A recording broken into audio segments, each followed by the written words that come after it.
There's a piece of equipment on every professional film set that costs about 3 cents. It's called a C47. It's a clothespin. They're called C47s because at some point a grip submitted a purchase order for clothespins and named them C47s so they sounded legitimate. That is the grip department in one story. Grips are the people on a film set who can fix anything. They can fix anything, they can rig anything, and they will absolutely make fun of you for not knowing what a C47 is. There's even an Instagram account called Shitty Rigs. It's dedicated entirely to the things that grips MacGyver up when the thing they need doesn't exist or didn't show up or, what have you. Or they don't have the budget.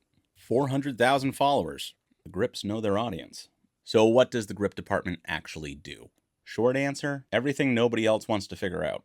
They own camera movement. Dollies, track, rigging, jibs, cranes, and they also shape the light.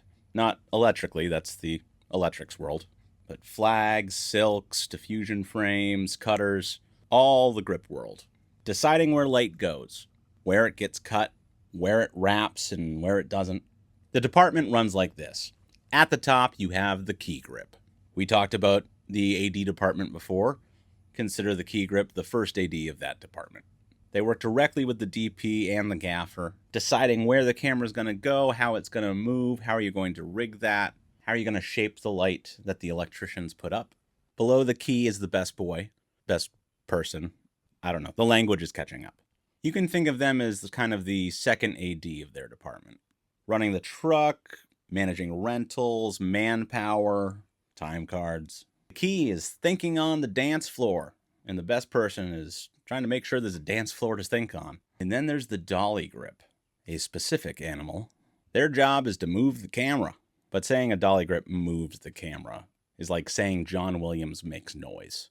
Before Sanjay Sami was a grip, he was an industrial diver, underwater welder, oil rigs. He ended up on a film set because there was a marine contractor strike, and his friend said, "Come along." His reaction? And this is a direct quote. "I saw this traveling circus full of crazy people who come together briefly, make a movie. And then it's another movie. Same circus, different clowns. I loved it." He also has a degree in political science. There is a great piece about him in the New York Times. They even pointed out that Sanjay could be a Wes Anderson character. The Life Aquatic and On the Rails with Sanjay Sami. They're not wrong. I worked with Sanjay on Moonrise Kingdom down in Rhode Island, Wes Anderson movie. Every frame measured like architecture.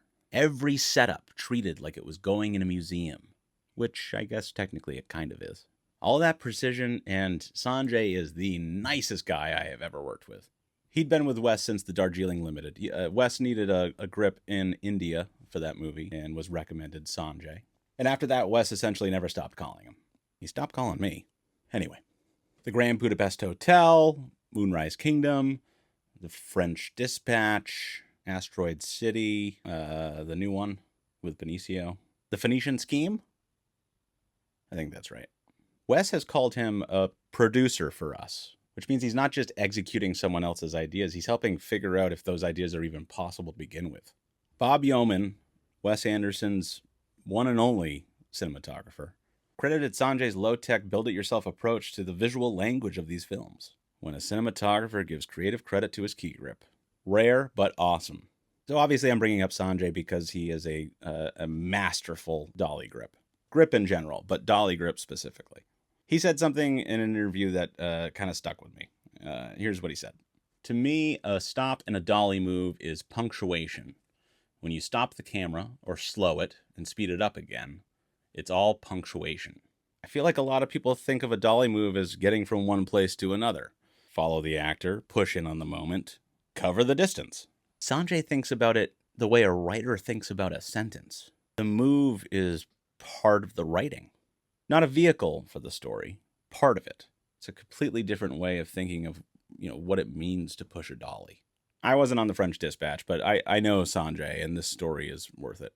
There is a 70-second continuous tracking shot near the end of that film. The camera follows a character through a police station, through multiple rooms, a shooting range, a gymnasium, one unbroken take.